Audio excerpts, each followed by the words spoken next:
வாழ்க வையகம், வாழ்க வையகம்,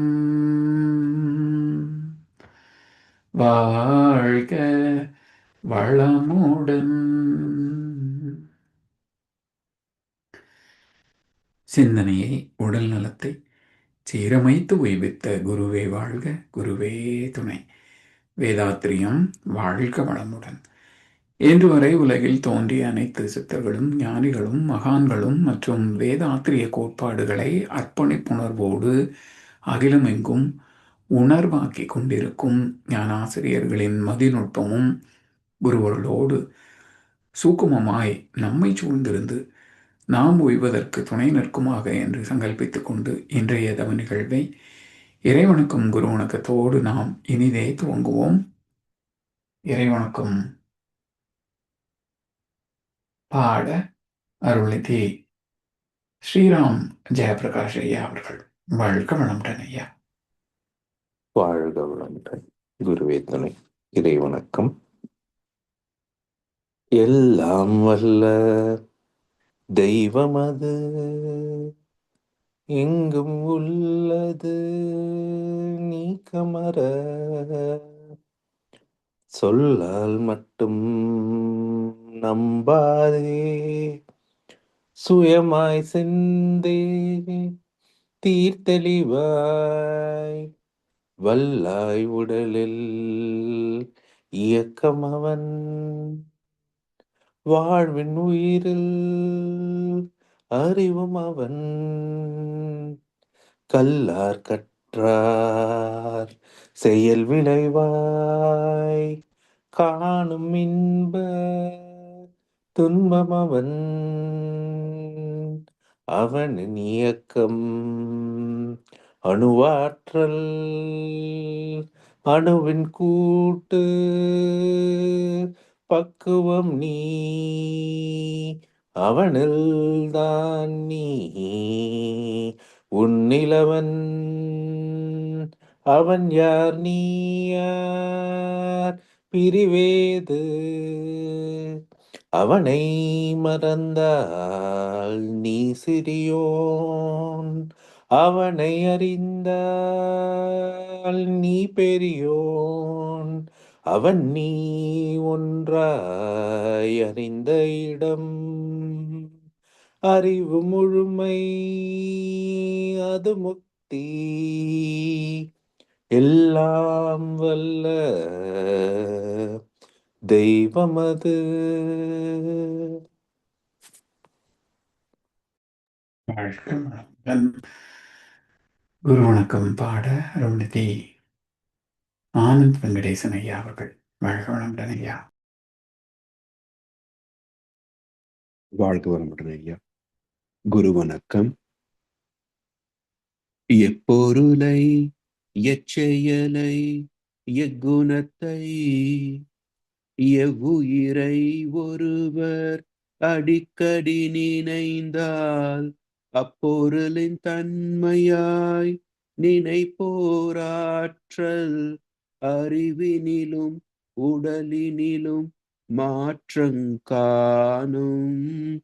இப்பெருமை இயல்பூக்க நியதி ஆகும் எவரொருவர் குருவை மதித்து ஒழுகினாலும் தப்பாது குரு உயர்வு மதிப்போர் தம்மை தரத்தில் உயர்த்தி பிறவி பயனை நல்கும். வாழ்க வளமுடன்.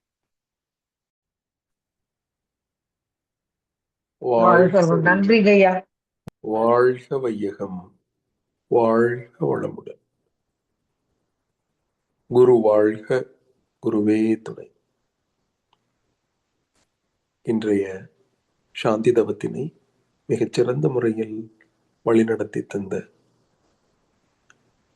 பேராசிரியர் அருள்நிதி மைதிலி தீனதயாள் அம்மா அவர்களை வாழ்த்துவோம். அருட்பேர் ஆற்றல் கருணையினால் அருள்நிதி மைதிலி தீனதயாள் அம்மா அவர்களும் அவரது அன்பு குடும்பத்தினரும் உடல் நலம், நீலாயுள், நிறை செல்வம் உயர்ப்புகழ் மெய்ஞானம் ஓங்கி வாழ்க வளமுடன். அம்மா அவர்களின் ஆன்மீக தொண்டு வாழ்க வளமுடன், வாழ்க வளமுடன், வாழ்க வளமுடன். நன்றிங்கம்மா. குரு வாழ்க, குருவே துணை. வேதாத்திரியம் வாழ்க வளமுடன். தொடர்ந்து ஞானமும் வாழ்வும் கவிதை தொகுப்பிலிருந்து இன்றைய கவிக்கான விளக்கம் வழங்கிட மூத்த பேராசிரியர் ஞானாசிரியர் அருள்நிதி பழனிசாமி வேலுசாமி ஐயா அவர்களை அன்போடு அழைத்தமைவோம். வாழ்க வளமுடன் ஐயா. வாழ்க வளமுடன் ஐயா.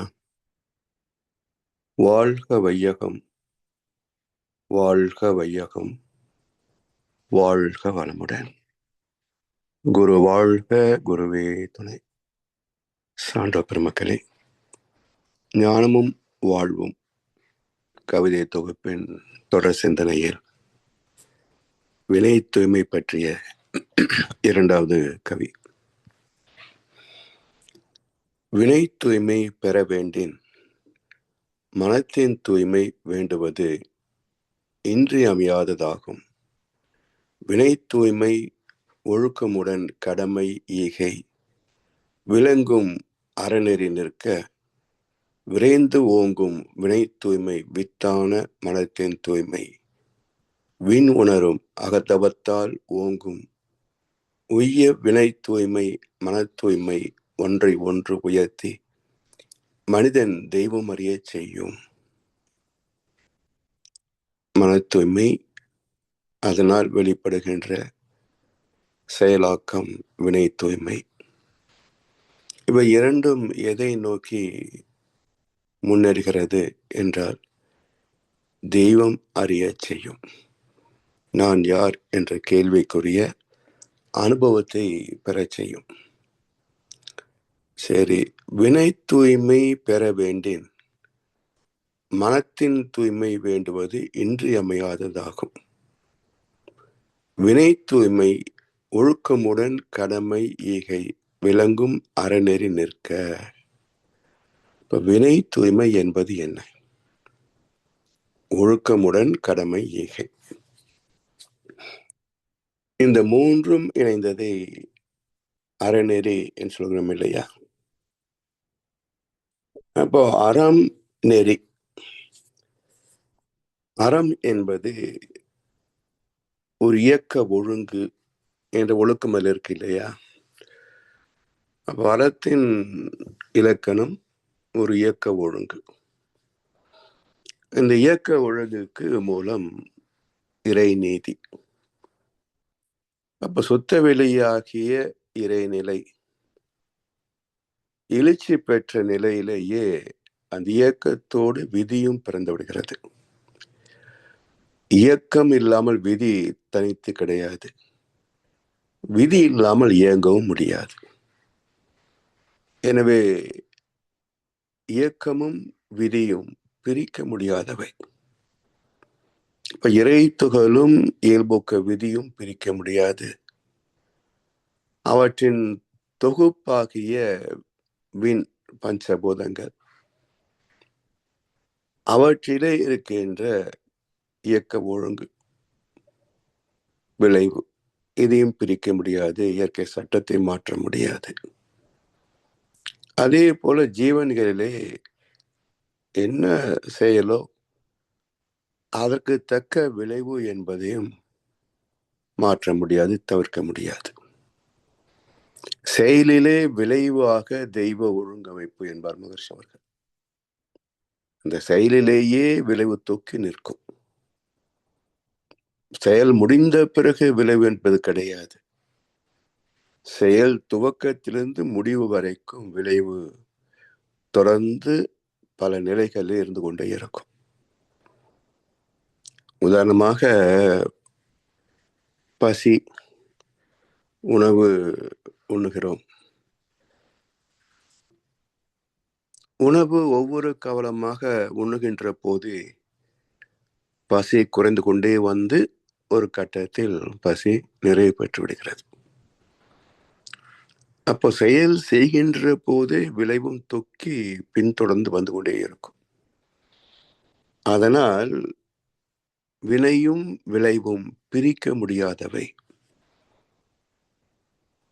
சரி, இப்போ இந்த வினையும் விளைவும் பிரிக்க முடியாத போது இந்த விளைவின் தாக்கம் உடலுக்கு இனிமையாகவும் மனதுக்கு ஏற்புடையதாகவும் இருந்தால் அவற்றையெல்லாம் நல்லது என்று துய்க்கிறோம். உடலால் ஏற்க முடியவில்லை, மனதால் அதை ரசிக்க முடியவில்லை என்றால் அவை எல்லாமே விருப்பமில்லாத செயலாக, வெறுப்புக்குரிய செயலாக இந்த மனமே உணர்கிறது. இப்போ மனதை நாம் மாற்ற முடியும். பிடிக்காத ஒன்றை மனதை கொண்டு பிடிக்கும்படி மாற்றிக்கொள்ளலாம். பிடித்த ஒன்றை வெறுக்கவும் செய்யலாம். ஆனால் உடல் சார்ந்த இயக்கம் என்பதை அப்படி மனதின் இயல்புக்கு தக்கவாறு மாற்ற முடிகிறதா என்றால் அது முடியாது. ஏனென்றால் உடல் புலன்கள் எண்ணத்தின் மூலமாகத்தான் செயல்படுகின்றன. எச்செயலும் மூலம் எனும் எண்ணத்தாலாம். ஆனால் எண்ணம் போகிற போக்குக்கு உடல் தாங்க முடியுமா? நாம் ஆசைப்படுகின்ற அளவுக்கு உணவை செரிக்க முடியுமா உடலால்? இல்லை. அப்ப மனதின் ஆசா பாசங்கள் எல்லை கடந்தவை.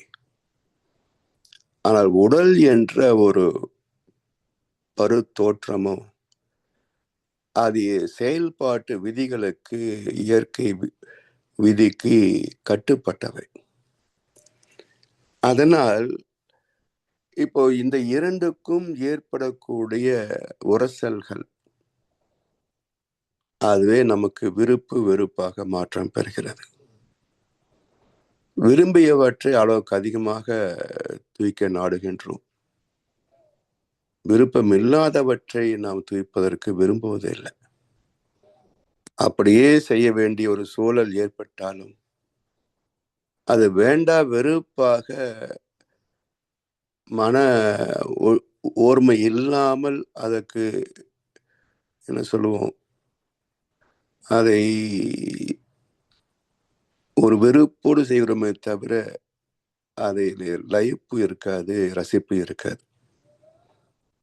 அதனால் இப்ப எதனோடு இணைத்து செயல்பட்டால் நமக்கு வாழ்க்கையிலே துன்பத்தை தவிர்த்துக் கொள்ள முடியும் என்ற ஒரு கேள்விக்கான விளக்கம் கிடைத்துவிட்டால் எல்லா பிரச்சனைகளும் தீர்ந்துவிடும்.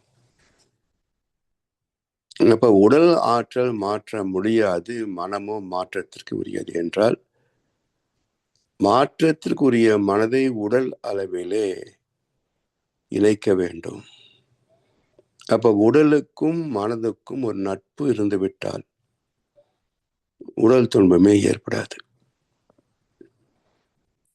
இப்போ மனம் விரும்புகின்ற அளவுக்கு ஏன் கிடைப்பது இல்லை? இப்போ உணவு, உழைப்பு, உறக்கம், தாம்பத்தியம் இவை எல்லாமே உடலுக்கு தேவை. எல்லையோடு அது துய்த்துக் கொள்கிறது. இப்போ எவ்வளவு பெரிய வீடு இருந்தாலும் உடல் ஏற்றுக்கொள்கிறது இல்லையா? எவ்வளவு வசதிகள் இருந்தாலும் ஏசி அது இது எது இருந்தாலும் உடலும் அதை சுகப்படுகிறது இல்லையா? அப்போ மனமும் உடலும் எவ்வளவு செல்வம் இருந்தாலும், பதவி உயர்ந்தாலும் அதை ஏற்றுக்கொள்கின்றன. சரி, இப்போ இதை மனம் ஆசைப்படும் அளவுக்கு இயற்கை தருகிறதா, சமுதாயம் அளிக்கிறதா? இல்லை. அப்ப உடல் துன்பம் இல்லை என்றாலும் மன துன்பம் வருகிறது ஆசைகளால். இதெல்லாம் தவிர்த்தால் தானே சுகமான வாழ்க்கை. அப்போ இயற்கை தான் சமுதாயம். நேற்றை பார்த்த அந்த முக்கோணம், இதற்குள் ஒரு இணக்கம் இருக்கின்ற வரைக்கும் உடலும் மனதும் நிறைவாக, மகிழ்ச்சியாக, சுகமாக இருக்கும். அதுல இந்த சமுதாயத்தோடு ஒத்து போகணும், இயற்கையோடு ஒத்து போகணும், மனமும் உயிரும் உடலும் ஒத்து போகணும். அப்ப உடலுக்கும் உயிருக்கும் நட்பு, உயிருக்கும் மனதுக்கும் நட்பு, மனதுக்கும் உடலுக்கும் நட்பு. இந்த முக்கோணமும் சரியா இருக்கணும். இது நமக்கு மட்டும் இருந்தால் போதுமா? சமுதாயம் என்று வருகின்ற போது மற்றவர்களோடு ஒத்து போகணும். அப்ப இந்த இடத்திலேதான் ஒரு கூட்டு வாழ்க்கை, குடும்ப வாழ்க்கை என்று வருகின்ற போது பிறருடைய சுக துக்கங்களையும் நாம் கவனிக்க வேண்டிய அவசியம் இருக்கிறது. நான் மட்டுமே நல்லா இருந்தா போதும் நினைத்தால் குடும்பமோ சமுதாயமோ சுகமாக இருக்காது. அப்ப பிறரோடு ஒத்து உதவி, சகிப்புத்தன்மை, விட்டு கொடுத்தல், தியாகம், அப்ப மற்றவருடைய நலம் நாடுகின்ற போது ஏற்படக்கூடிய ஒரு இணக்கம், செயல்பாடுகள், இவைதான் ஈகை என்று முதல் கோட்பாட்டிலே வரும்.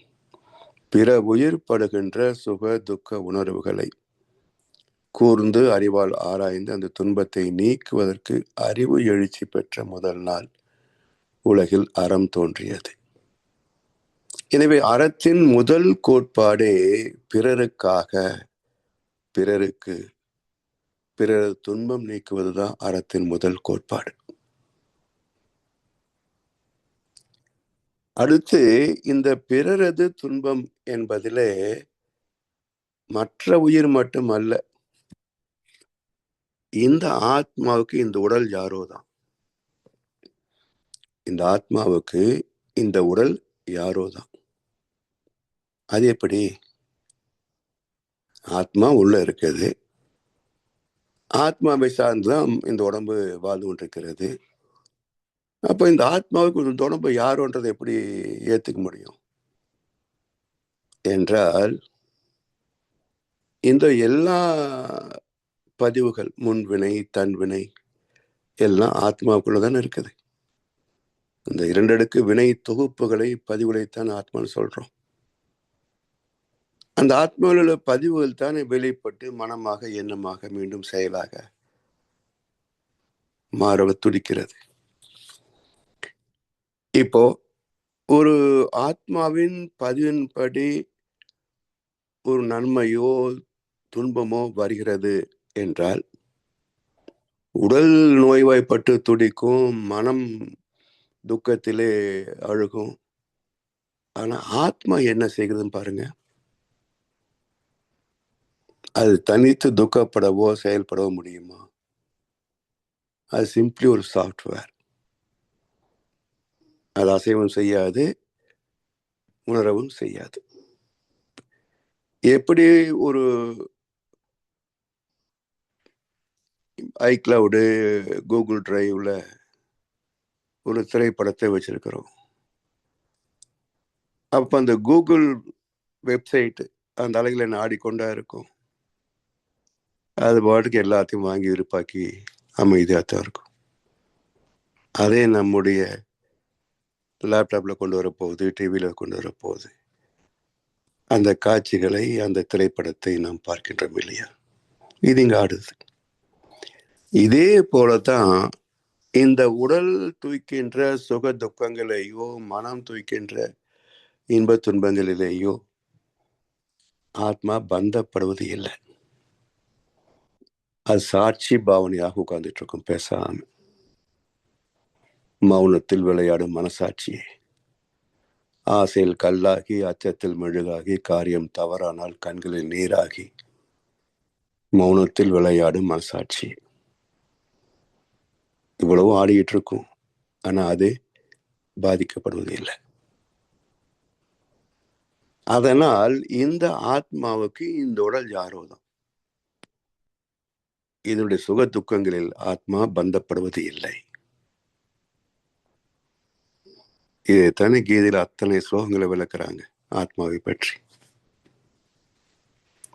அதனால் ஈகை, பிறருக்கு உதவுதல் என்று சொன்னால் அந்த பிறர் என்பதில் இந்த உடலும் அடங்கும்.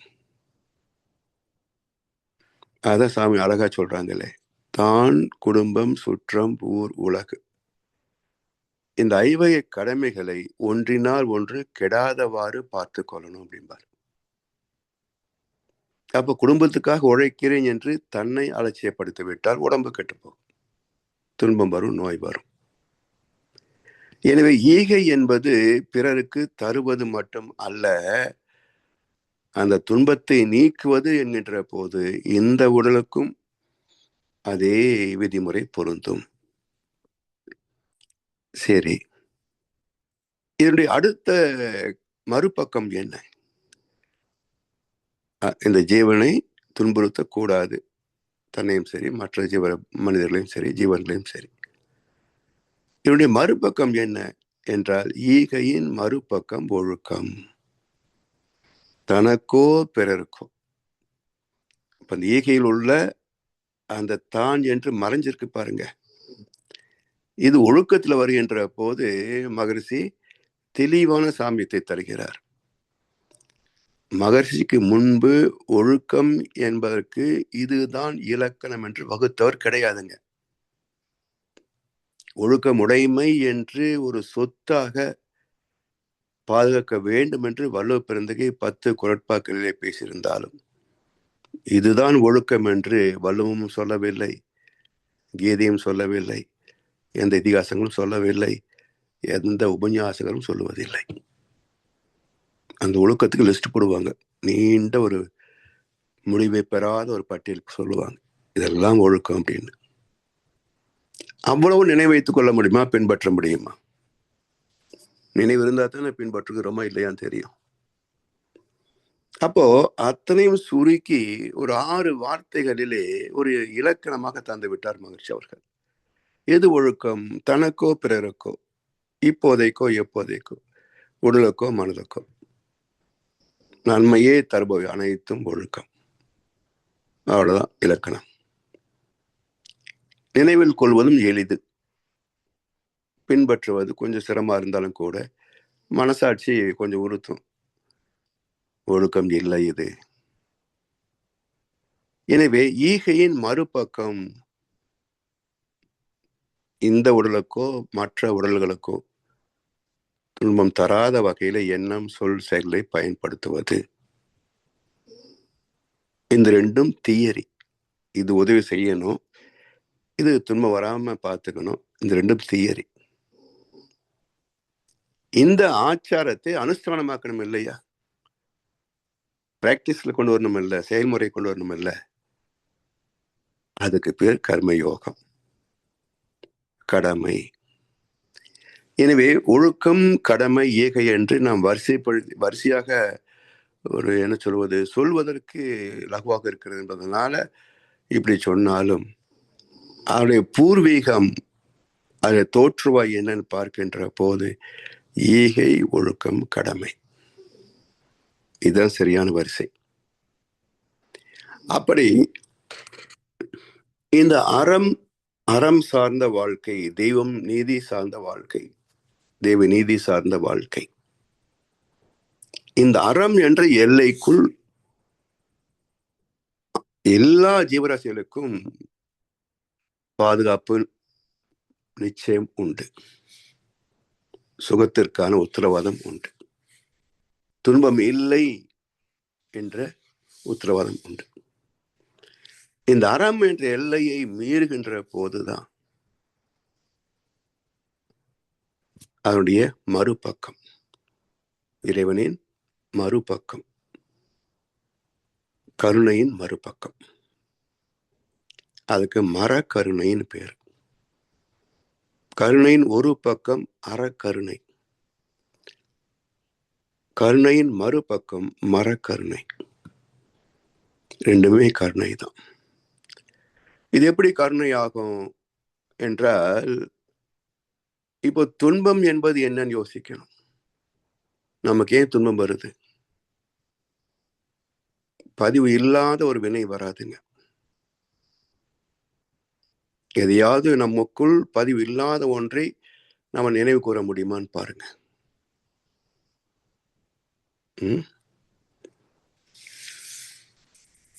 சாத்தியம் இல்லை. நினைவுகளே பதிவுகளே நினைவுகளாகும். பதிவுகளே நினைவுகளாகும். பதிவு இல்லாத ஒன்றை நம்மால் நினைக்க முடியாது. உதாரணமா, கனவு இல்லாத நாள் உண்டா? ஒவ்வொரு தூக்கத்துக்கும் கனவு உண்டு. என்றைக்காவது தவம் செய்தது போல் கனவு வந்ததுண்டா? எத்தனையோ வகையான கனவுகள். அதுல தவம் செய்தது போல ஒரு கனவு உண்டா? ஏன் வருவதில்லை என்றால் அந்த அனுபவம் கனவுகளே தோன்றும் அளவுக்கு நம்மிடத்திலே அழுத்தமாக இல்லை. காரணம், ஏதோ நம்ம இப்பதான் கொஞ்சம் தாவத்துல வந்திருக்கிறோம், நம்முடைய முன்னோர்கள் செய்தார்களா இல்லையா என்றெல்லாம் தெரியாது. அப்போ அந்த அனுபவம் இதுல இல்லை அல்லது அழுத்தமாக இல்லை, அதனால் கனவுல வராது. அப்போ பதிவிலே இல்லாத ஒன்று நினைவுக்கு எட்டுவதா இல்லை, மனதுக்கு எட்டுவது இல்லை. அதனால் இந்த பதிவுகள் தான் நம்முடைய வாழ்க்கையை நடத்தி கொண்டிருக்கிறது இல்லையா? அதனால் இந்த அறம் என்ற தெய்வ நீதிக்குள் இருக்கின்ற வரைக்கும் நமக்கு சுகம் கிடைக்கிறது. இந்த தெய்வ நீதி மீறுகின்ற போது பெற்ற தீய பதிவுகள், பாவ பதிவுகள், இது என்னாகுது? வெளிப்படுகிறது. அதுக்கு தகுந்த உடல் நோயையோ பிரச்சனையோ உருவாக்குறது, மனம் வருத்தப்படுகிறது. அப்ப என்ன ஆகுது? அந்த பதிவு நீங்குகிறது. நீக்குவது யார்? ருத்ர சிவம். ருத்ரம் என்றால் துன்பத்தை தந்து ஆத்மாவை சுத்தப்படுத்துபவன் என்று அர்த்தம். அதனால்தான் சிவனுக்கு ருத்ரமூர்த்தி. அதை சொல்லக்கூடிய மந்திரங்கள் ஸ்ரீருத்ரம். சிவன் ஆடுகின்ற நடனம் ருத்ர தாண்டவம். அப்ப ருத்ரம் என்றால் அழிவது என்ற அர்த்தம். எது அழிவது? நன்மைகள் அழிவதில்லை, தீமைகள் பாவங்கள் அழிவது என்ற அர்த்தம். அதனால் இறைவன் நமக்கு இப்போ நன்மை செய்கிறானா இல்லையா? ஒரு பாவப்பதிவை நீக்குகின்ற செயல், அது நமக்கு துன்பத்தை தரக்கூடிய வாய்ப்பு அங்க இல்லாம போகுது இல்லையா? அதனால் இதை மரக்கருணை நம்முடைய ஆத்மாவை இறைவனே தூய்மைப்படுத்தி, எதற்காக? மன தூய்மை, வினை தூய்மை, இந்த இரண்டும் முழுமை பெறுகின்ற போது ஆத்ம தூய்மையிலே முடியும். ஆத்மா தூய்மை பெற்றுவிட்டால் பரமாத்மாவுக்கும் ஜீவாத்மாவுக்கும் பேதம் இல்லை. அப்ப எப்போ உன்னிலே நான் அடங்க, என்னுள்ளே நீ விளங்க என்றால், இந்த ஜீவாத்மா கலங்கங்களை நீக்கிவிட்டால் இது பரமாத்மாவே தரம் மாறிவிடுகிறது. களங்கம் இல்லாத ஜீவாத்மாவுக்கு பரமாத்மானதான் பேர். அப்ப தெய்வத்தோடு ஒன்றை செய்கின்றது. அதனால் துன்பத்தை நீக்கி தன்னோடு இணைத்துக் கொள்கின்றான் இறைவன். இதுதான் பக்தி மார்க்கத்தை சொல்லுவான். துன்பத்தை கொடுத்து என்னை உன்னோடு இணைத்துக் கொண்டாய் என்றெல்லாம் நிறைய கதைகள் பேசுறாங்க இல்லையா? அதை வெறும் கதைகளாகவே எடுத்துக்கொண்டா சுய சோதனை இருக்காதுங்க. நமக்குத்தான் சொல்லப்பட்டதுன்னு இருக்காது. ஏதோ நடந்த கதையா, சரித்திரமாகவோ கற்பனை கதையாகவோ தான் எடுத்துக்குவாங்களே தவிர, இதுக்கு நமக்கு நம்முடைய வாழ்க்கைக்கு சொல்லப்பட்ட நீதி என்பதே மக்களுக்கு தெரியாது. அதனால் ஆத்ம தூய்மை பெறுகின்ற போது இறைவனோடு ஒன்று விடுகின்றோம். பிறகு இந்த வாழ்க்கைக்கு நோக்கம் என்ன? இதுதானே, வினை பதிவாம் சுமையை விடுத்து தூய்மை பெறவே நினைவாய் உடல் எடுத்து நிலம் மீது விழுந்த பின்னே அதை முடித்து விட்டேன். இப்போ என்னை ஈர்த்து இன்ப ஊற்றாய் நிறைந்த இறைவா. அந்த வாழ்க்கை தான் பேரின்ப வாழ்க்கை.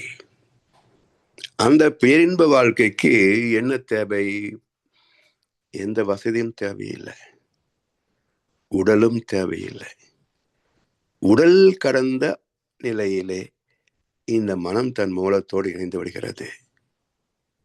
அப்போ எல்லாம் மர என இழந்த நலம் சொல்லாய் முருகா சிறுபதி.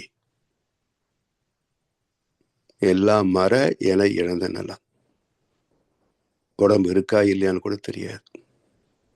அப்படி ஒரு பேரின்பத்தில் திளைக்கலாம். அப்ப அதைத்தான் மனம் நாடுகிறது. எப்பவும் எதையாவது செய்கிறோம் என்றால் அதன் நோக்கம் என்ன? சுவையில ஒரு நாட்டம், பல காட்சிகளை பார்ப்பதில் ஒரு நாட்டம், இப்படி துய்ப்பதில் ஒரு சுகத்தை நாடித்தானே துய்க்கிறோம்.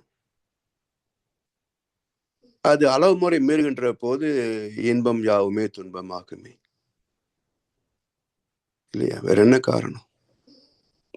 அளவு முறையோடு இருக்கின்ற வரைக்கும் துன்பம் வந்ததா? இல்லையே. அப்ப இயற்கை விதியை மீறுகின்ற போது துன்பத்தை சந்திக்கின்றோம். ஒத்து போகின்ற வரைக்கும் சுகம் நமக்கு சாஸ்வதம், நிரந்தரம். அதனால் அறநெறி நிற்க விரைந்து ஓங்கும் வினை தூய்மை வித்தான மனத்தின் தூய்மை. வினை தூய்மை வித்தான மன தூய்மை. வினை தூய்மைக்கு மூலம் மன தூய்மை நேர்த்தி பார்த்தோம். மனத்தின் தூய்மை விண் உணரும் அகத்தவத்தால் ஓங்கும். விண் உணரும் அகத்தவத்தால் ஓங்கும். உடல் கடந்து போற போது இந்த என்ன சொல்றோம், தவத்துல பக்கத்துல சந்திரன், பிறகு சூரியன், பிறகு சக்தி களம். சக்தி என்றால் எனர்ஜி பார்ட்டிக்கல், விண். அப்ப சக்தி களம் என்கின்ற போது விண்ணோடு கலக்கிறோம். அலைவேகம் 7 முதல் 4. இதை கடந்து போகின்ற போது, இந்த பிரபஞ்ச இயக்க களத்தை கடக்கின்ற போது, பிரபஞ்சத்தை சூழ்ந்திருக்கின்ற காந்த களம் 3 to 1, அதை சூழ்ந்திருக்கின்ற சுத்தவெளி 0. இப்படி விண் உணரும் அகத்தவத்தால் ஓங்கும் உய்ய வினை தூய்மை மன தூய்மை ஒன்றை ஒன்று உயர்த்தி. இப்ப வினை தூய்மை மன தூய்மை ஒன்று முடிந்த பிறகு இன்னொன்றா? செயலிலே விளைவுன்னு சொன்னோம் இல்லையா? அப்ப வினை தூய்மை பெற பெற மனம் தூய்மையாகிறது. மனம் தூய்மை பெற பெற வினை தூய்மையாகிறது. எல்லாமே இன்டர்லிங்க்ட். மனம், உயிர், உடல், மூன்றும் ஒரு முக்கோணம். இந்த அலைகள் ஒன்றுக்கொன்று பிரதிபலித்துக் கொண்டேதான் இருக்கும். அப்ப எல்லாமே ஒன்றுக்கொன்று மியூச்சுவலி எக்ஸ்க்ளூசிவ், பிரிக்க முடியாதது. தனித்து நாம் பேசப்பட்டாலும் ஒன்றுக்கொன்று பிரிக்க முடியாத ஒரு கூட்டு இயக்கம். எனவே வினை தூய்மை மன தூய்மை ஒன்றை ஒன்று உயர்த்தி மனிதன் தெய்வம் அறிய செய்யும். படிப்படியாக, அதாவது இந்த வினை தூய்மை மன தூய்மை எந்த அளவுக்கு ஒன்றுக்கொன்று இணைந்திருக்கிறது அப்படின்னு பார்க்கிற போது தவத்தையும் தத்துவத்தையும் எடுத்துக்கொள்ளலாம். ஏன் தத்துவத்தில தெளிவு பெறுவதிலே பல படித்தளங்கள். இப்போ யாரோ ஒருத்தர் சொன்னதாக எனக்கு சொன்னாங்க, 7 நாட்களில குழந்தை கேட்கிறது அப்படின்னு ஒருத்தர் பேசியிருக்கிறாங்க. பேராசிரியர் தான். 7 நாட்களிலே குழந்தை கேட்கும் என்று சொன்னால் டெசிபல். அப்ப 48வது நாள் தானே கன்ஃபார்ம் பண்றாங்க உண்டாயிருக்கேன்னு. அப்ப கேள்வி கேட்கிற போது இல்ல நுணுகி போனால் கேட்கும். அப்ப எதுக்கு அது சொல்லுவானே? கேட்டா அங்க இருக்குது இங்க இருக்குதுன்னு அதாவது எதையாவது புதுசா சொல்லணும் அப்படின்னா மகர்ஷி சொன்னதுல எது புதுசா கண்டுபிடிக்கணுமா பாருங்க. அதை விட்டுட்டு அங்க இருக்குது இங்க இருக்குது அப்படின்னு ஒரு இன்ஃபர்மேட்டிவ், அது குழப்பத்தை தான் உண்டாக்கும். மகர்ஷி தத்துவத்திலேயே நம்ம தெளிவு பெறுவதற்கு பல வருஷம் ஆகுதுங்க. ஏன்னா அவ்வளவு நுட்பமான கருத்துக்கள் மகர்ஷி தத்துவத்திலே இருக்கு. இதுக்கு மேல எங்கேயும் போய் தேட வேண்டியது இல்லை. எங்கே போய் தேடினாலும் இதுதான் அங்கேயும் இருக்கு. பைபிள், குரான், திருக்குறள், கீதை, இதிகாசங்கள் எங்க போய் தேடினாலும் நம்ம ராமாயணம், மகாபாரதம் எல்லாம் எத்தனை கருத்துக்கள் நம்ம பேசிட்டு இருக்கிறோம் இல்லையா? இதுதான் அங்கேயும் இருக்குது. அப்ப இதை தெளிவாக பேசுறதுக்கு பதிலாக ஏன் எங்கெங்கயோ போய் சான்று கொடுக்கறது வேற, தேவையில்லாத குழப்பத்தை 7 நாள் குழந்தை கேட்குதுன்னு சொன்னா அப்ப குழப்பம் தானே. சயின்ஸே 48 நாள்ல தான் உண்டாயிருக்குன்னு சொல்லுது. நீங்க குழந்தை கேட்குது எப்படி கண்டுபிடிச்சீங்க 7 நாள் கேட்குதுன்னு? ஸோ இப்படியெல்லாம் நம்முடைய தத்துவத்திலேயே பேசுகின்ற போது இப்போ தெளிவு எங்கே இருக்கிறதுன்னு பாருங்க. பல படித்தளங்கள். காரணம் என்ன? மகர்ஷி தந்த பயிற்சியை நாம் வரிசையா போறதில்லை. தவம் அடுத்த தவம் முடிஞ்ச உடனே ஒரு தத்துவ விளக்கம். ஏன் இப்படி வச்சாங்க என்றால், தவம் என்பது மனதை நுணுகச் செய்யும், மனவேகத்தை குறைய செய்யும்.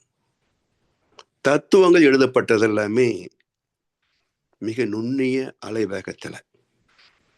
இப்போ உதாரணமா ஒரு எக்ஸாம்பிள் பாருங்களேன், நமக்கு தெரிந்த உதாரணம். இப்போ ஷார்ட் ஹேண்ட் எப்படி இருக்கும்? ஃபுல்லா ஸ்ட்ரோக்ஸா தான் இருக்கும். ஷார்ட் ஹேண்ட் தெரியாத ஒருத்தர்கிட்ட அதை கொடுத்து இதை கொஞ்சம் படிச்சு சொல்லுங்க ஐயா அப்படின்னு என்ன சொல்லுவார்? இது என்ன எழுத்தாயா? இது ஒரே கோழி கிறுக்கலா இருக்குது, இதுல என்னத்து இருக்கு படிக்கிறதுக்கு அப்படிம்பார். ஷார்ட் ஹேண்ட் தெரிந்த ஒரு இடத்துல கொடுத்தீங்கன்னு சொன்னா அந்த குறிக்குள் இருக்கின்ற செய்திகளை விரிவாக சொல்லுவார். அதே மாதிரிதான் வேதங்கள், புராணங்கள், இதிகாசங்கள் எல்லாம். இவெல்லாம் ஷார்ட் அண்ட் ஸ்கிரிப்ட் கதைகளாக இருக்கும், சில நிகழ்ச்சிகளாக இருக்கும். ஆனா அதற்குள் உட்பொருளாக தத்துவம் இருக்கும். அதை கடைந்தெடுப்பது அவ்வளவு எளிது அல்ல. புராணங்களிலிருந்து வேதத்திலத்தை கடைந்து எடுப்பது அவ்வளவு எளிது அல்ல. நீண்ட கால அனுபவம் வேணும், ஆராய்ச்சி மனப்பான்மை வேணும். ஸோ இப்படி நீங்க எதை பார்த்தாலும் அதற்குள் இருப்பது இதுதான் என்பதனால் மனம் நுணுகிய நிலையிலே தத்துவத்தை புரிந்து கொள்ளலாம். தத்துவம் புரிய புரிய தவத்தில் ஆழ்ந்து போகும். ஏன்னா தத்துவம் புரிகின்ற போது அதன் பயன்பாடு, வெளிப்பாடு என்ன என்றால், பற்றுக பற்று அற்றான் பற்றினை. உன் உடம்பை வெறுக்காமல் உனக்கு எதுவும் புரியாது. அப்ப உடல் கடந்து, உயிர் கடந்து, புலன் கடந்து என்ன இருக்கு இந்த வாழ்க்கையில சொல்லுங்க? டன் கணக்கா சாப்பிட்டாச்சு, மணிக்கணக்கா சினிமா பார்த்தாச்சு, இயற்கை காட்சிகளை பார்த்தாச்சு, எல்லா அழகும் பார்த்தாச்சு, எல்லாத்தையும் அனுபவிச்சாச்சு. இனி மிச்சம் என்ன இருக்குது? உட்காந்து என்ன பண்ண போறோம்? சோத்துக்கு செலவு, பூமிக்கு பாரம், இவ்வளவுதானே வாழ்க்கை. அப்ப இதுல என்ன அவ்வளவு ஆர்வம்? இன்னும் இருக்கணும், இன்னும் இருக்கணும், இன்னும் இருக்கணும். அப்ப சாமி சொல்லுவாங்க, இனி எத்தனை நாளைக்கு இந்த உடம்பு சுமந்துட்டு இருக்கிறது? ஈஸ்வரன் சொல்லுவார், அறிவற்ற சந்ததியே, இன்னும் எத்தனை நாளைக்கு நான் உங்களுடனே இருப்பேன்? அப்ப அந்த தெளிவு வருகின்ற போதுதான் பற்றுகள் விலகும். பற்று அற்ற கண்ணே பிறப்பறுக்கும் மற்றும் நிலையாமை காணப்படும். அற்றது பற்றின உற்றது வீடு. அப்ப இதெல்லாம் என்ன செய்கிறது? இந்த வாழ்க்கை மீது இருக்கின்ற பிடிப்பை தளர வைக்கிறது. அப்ப தத்துவம் புரிய புரிய தவத்தில் ஆழ்ந்து போகிறோம். தவத்தில் ஆழ்ந்து போக போக தத்துவம் விளங்கும். இரண்டும் தெளிவாகின்ற போது வாழ்க்கை தெளிவாகிறது. உடல் நான் அல்ல, உயிர் நான் அல்ல, மனம் நான் அல்ல, இந்த உலக வாழ்க்கையும் நான் அல்ல. நான் என்பது அறிவு, அது சுத்த வெளிமை பொருள். நாம பிறக்காம இருந்திருந்தா என்ன வாழ்க்கை சொல்லுங்க? அதே தானே. அப்போ இருப்பது சில நாள். இதுல என்ன பெரிய ஆட்டம் தேவை இருக்குங்க? ஆடாத ஆட்டமெல்லாம் ஆடினவன் மண்ணுக்குள்ள போன கதை உனக்கு தெரியுமா? அந்த மாதிரி இதுல என்ன ஆர்ப்பாட்டம் இருக்குங்க? எனவே இதெல்லாம் பற்று நீங்க தான் உள்ளது புரியும்.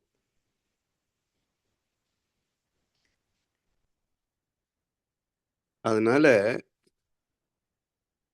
ஒன்றை ஒன்று உயர்த்தி தவமும் தற்சோதனையும் ஒன்றை ஒன்று கை தூக்கிவிடும். தத்துவம் புரிய புரிய தவத்தில் ஆழ்ந்து போகும். தவத்தில் ஆழ்ந்து போக போக தத்துவம் புரியும்.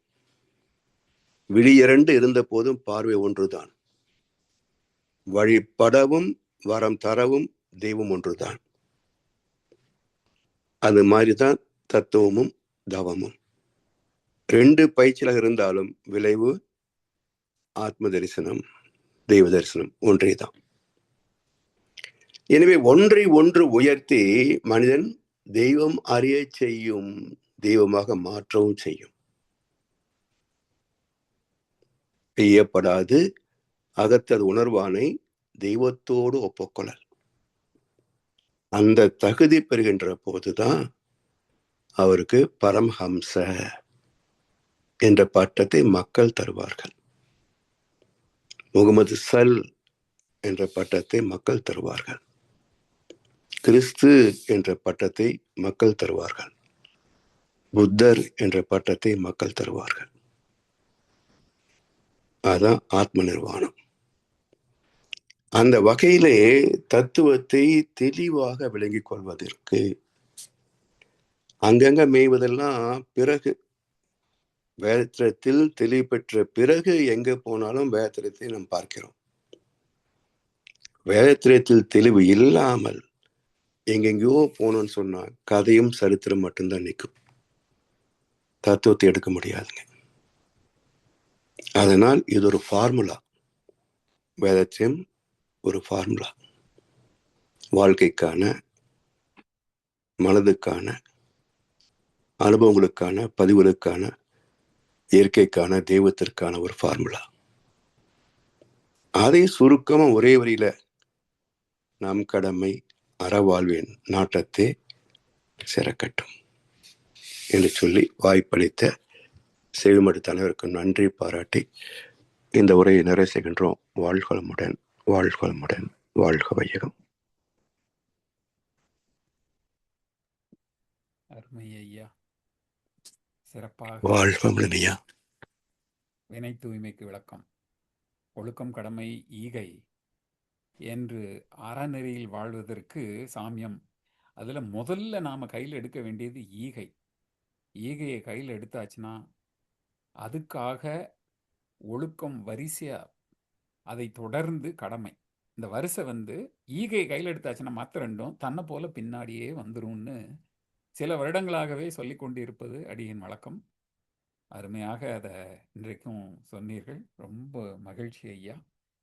ஈகையை கையில் எடுத்தாச்சுன்னா மற்றதெல்லாம் தன்னை போல வந்துடும். ஒழுக்கமும் கடமையும், அறவாழ்வு செயலுக்கு வந்தாச்சு, முடிஞ்சு போச்சு அப்படிங்கிற மாதிரி செயல்படலாம். நன்றிகள் ஐயா. தொடர்ந்து மகான் கவிக்கு விளக்கம் வழங்கி நம்மை வழி நடத்தி கொண்டிருக்கும் மூத்த பேராசிரியர், ஞானாசிரியர் அருள்நிதி பழனிசாமி வேலுசாமி ஐயா அவர்களும் அவரது அன்பு குடும்பத்தினரும் அருட்பேராற்றல் கருணையினால் உடல் நலம், நீளாயுள், நிறை செல்வம், உயர் புகழ், மெய்ஞானம் ஓங்கி வாழ்க வளமுடன், வாழ்க வளமுடன், வாழ்க வளமுடன். நன்றிகள் ஐயா. தொடர்ந்து பாடல்கள் பாடி நிறைவு செய்யும் தருணம். வேதாத்திரிய பாடல் பாட அருள்நிதி சூர்யா ஜெயமணி அம்மா அவர்களும், பிரம்மஞான கவி பாட அருள்நிதி ஜெயக்கொடி அம்மா அவர்களும், உலக நல வாழ்த்து பாட அருள்நிதி கிருபாநிதி அம்மா அவர்களும். வாழ்க வளமுடன்.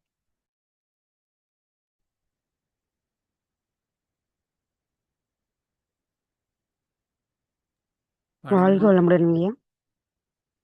வாழ்க வளமுடன்.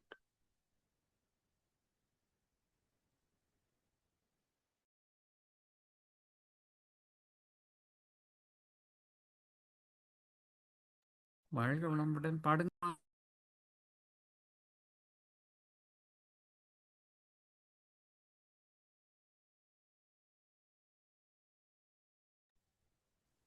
வாழ்க வளமுடன். அம்மாவுக்கு இணைப்பில் ஏதோ தொந்தரவு இருக்குன்னு நினைக்கிறேன். வேதாத்திரிய பாடல் பாட அருள்நிதி ஜானகிராமன் ஐயா அவர்கள். ஐயா இருக்கீங்களா? உங்களுக்கு வாய்ப்பு இருக்குதுங்களா? இல்லை இது அருள்நிதி கவிதா கோவிந்தராஜ் அம்மா இருக்கீங்களா? சரி, ஐயா பாடட்டும். பாடுங்க பாடுங்க. வாழ்க வளமுடன். வாழ்க வையகம், வாழ்க வையகம், வாழ்க வளமுடன். குரு வாழ்க, குருவே துணை. வேதாத்திரியர். போரில்லா நல்லுலகம், பொருள் துறையில் சமநீதி, நேர்மையான நீதிமுறை, நில உலகுக்கோர் ஆட்சி, சீர் செய்த பண்பாடு, சிந்தனையோர் வழிவாழ்வு, சிறப்புணர்ந்த பெண் மதிப்பு, தெய்வ நீதி வழிவாழ்தல், தேர் திருவிழா தவிர்த்தல், சிறுவர்கட்கே விளையாட்டு, செயல் விளைவு உணர்கல்வி, சீர்காந்த நிலை விளக்கம், பார் முழுதும் உணவு நீர் பொதுவாக்கல், பல மதங்கள் பல கடவுள், பழக்கம் ஒழித்து உண்மை ஒன்றை தேர்ந்திடுதல், பார் முழுதும் உணவு நீர் பொதுவாக்கல், பல மதங்கள் பல கடவுள், பழக்கம் ஒழித்து உண்மை ஒன்றை தேர்ந்திடுதல். நன்றிங்கய்யா. வாழ்க வளமுடன்.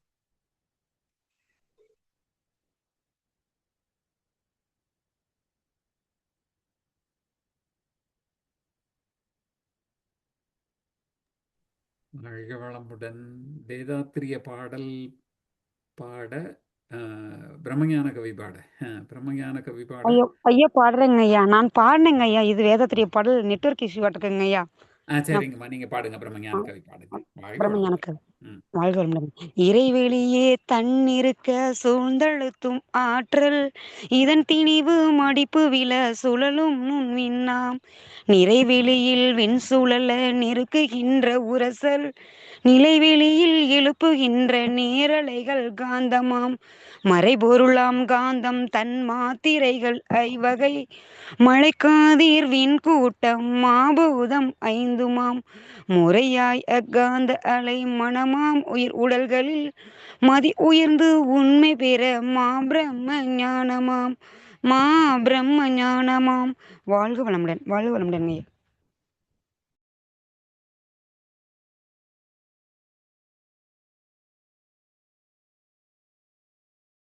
வாழ்க வளமுடன். உலக நல வாழ்த்து பாட அருள்நிதி கிருபாநிதி அம்மா அவர்களை கூப்பிட்டுருந்தோம். வேற யாரு பாடுறீங்க? ஜானகிராமன் ஐயா பாடுங்கய்யா. வாழ்க வளமுடன் ஐயா. வாழ்க வளமுடன்.